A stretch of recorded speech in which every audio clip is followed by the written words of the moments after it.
The calibration is changing by what I'm salivating. Check the allegations, my words calling my affidavit. I'm contemplative with my brain waves, calculating like a calculator, doing calculus while conversating.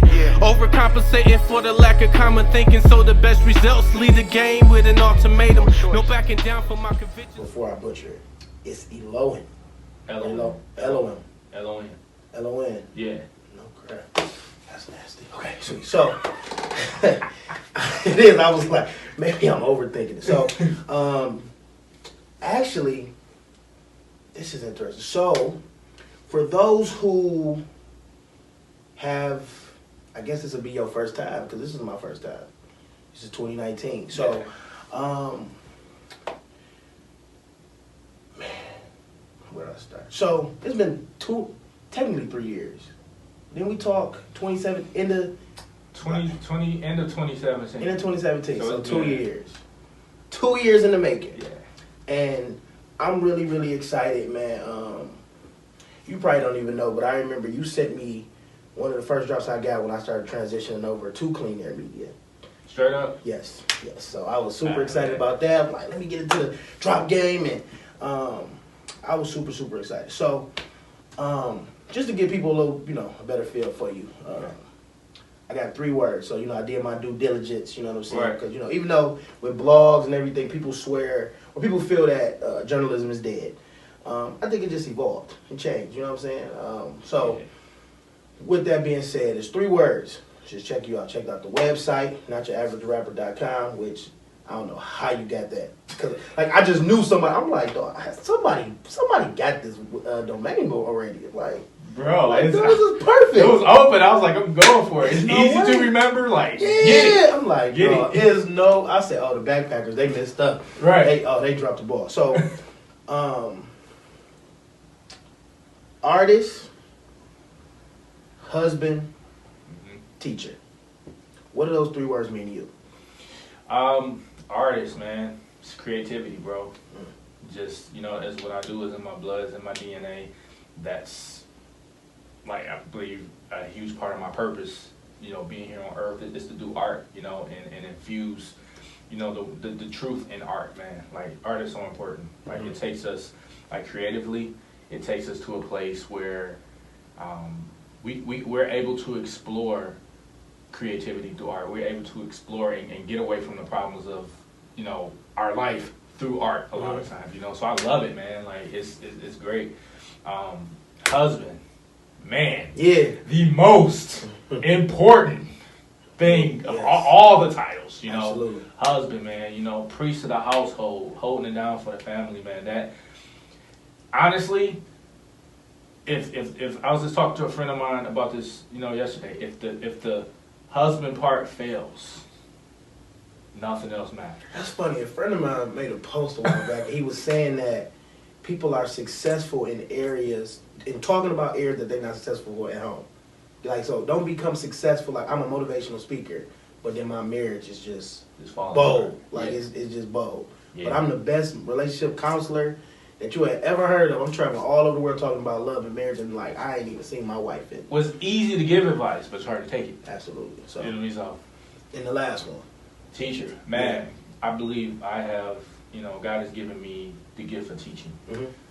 So I love sitting down with people, just breaking down the word, breaking down what it means, getting into, with the little bit that I do know, getting into some of the Greek and what it means. I love doing that, man. It's nothing, more fulfilling than that. So, to me,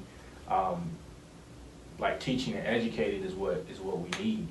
As believers, as non-believers, we need to be educated. So many things in our culture, in our society, happen because people, they don't have the education. And I'm not talking about academics, I'm talking about just knowing, even when you talk about different, cultures and ethnicities, where, because you're a different color than me, I think this about you and vice versa. And it's all because of ignorance. And not in a negative way, ignorance, but it's because you're not educated. Because my people are destroyed for lack of knowledge. But that's funny because when I went to college, and it was the craziest concept, that my roommate was a young white guy. I want to say I was in college at 18.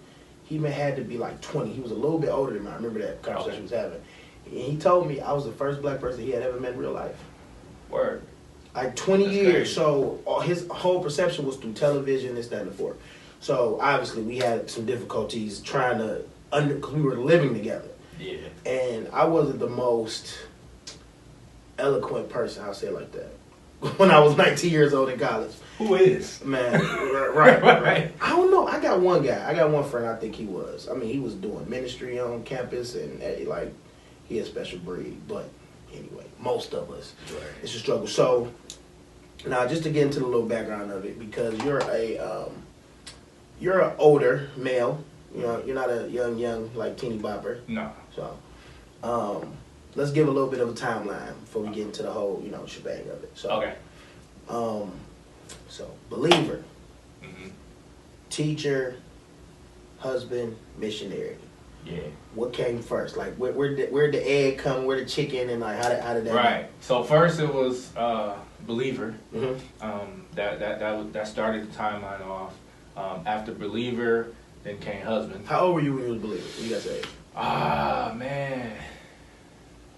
23, 24. Really? Okay. Okay. 24. Mm-hmm. So then, yeah, so it was believer. Then after believer, it was husband. Mm-hmm. So a couple years later, end up getting married. And then so the teacher thing is something that I just, it's something I discovered when I started sitting down just teaching and going through the word with people. I'm like, man, like, There's something you this enjoy. is like, yeah, this is like a gifting. Like, and people, and not so much that I enjoy it, but people are understanding. Okay, so you were actually able. You figured out that you had a way to communicate it. Yeah. In a way where people just could they could get it, grasp it a little better. Yeah, absolutely, man. Because a teacher's judged by the audience being able to Absolutely. understand and receive what they're saying. Yeah. Do they get it? And if they don't get it, well, it's like you can't really say I'm a great teacher. It's like, Especially they don't like, know what you're talking about. speaking bro. over your whole Yeah, class. they don't know what you're talking about. So being able to lead Bible studies and things of that nature, Mm-hmm. man. Like and really understand and realize that, hey, if I know the word, I may not know everything and be able to teach everything, but the topics that I'm confident on, I'm Mm-hmm. able to exegetically teach those things, and I'm like, yo, this is great. That's your thing. So yeah. Okay, so now before we got on camera, we was talking about because your family man, husband. Yeah. You got 2 boys. Yeah, 2 boys, And you said 9 and 7. 9 and 4. 9 and 4. Yeah. Dog, 9 and that's 4. a 5-year gap. I just thought about that. Dog, so you had got out of diapers. You was like clean. Y'all had got comfortable. Like and then here came another. Give them another one. You go right back into it. Okay, so now how does being a teacher? How does that apply to in home? Like how does that like correlate to people that you like see every single day outside of just people in church or Right. work, whatever? Yeah, man. So in our home, just helping my mainly my oldest, because my youngest is still 4. He still doesn't get it, but my oldest is helping him understand the word. Helping him understand what certain things mean in the Bible, because he got questions, and he's That's a good asking. thing. I love that about kids that man, they're not afraid to ask. I'm like, Dad, why? And it's like it was a drive. I remember we were going somewhere. It was like a 2-3 hour drive, and as annoying as it was, I was like, dude, this kid is curious about everything. Yeah. And I'm like, this is an opportunity. You know what I'm saying? Like, Yeah. because if he's this curious and he's vocalizing it, especially the way the mind works, I can't really imagine how his mind is moving for the stuff that he don't even really understand how to. He just sitting there just like, I'm like, dog, I need to like intentionally insert myself in his thought process or some way trying to help guide or have that conversation with, or just like listen to him. So sometimes, because my youngest is 4. I got 4, 5, and 7. And I take them all to breakfast one-on-one. Okay. And I'll sit there and even to the youngest and just let them talk and like have a real conversation and try to let them and listen to them, and I'll respond to them, and I don't talk down. I don't try to use words that like, I know they don't understand. But I do try to talk to them just like me and you. Yeah. Because I want them to. Absolutely. One, I want to kind of challenge them to have a conversation. And what's crazy when I notice older adults when we talk, more people for the sake of being polite will just say, yeah, cool, and keep it moving. Versus a kid that'll be missing is like, what's that mean? What's that I don't know. mean? And I'm like, dog, that's a gift. So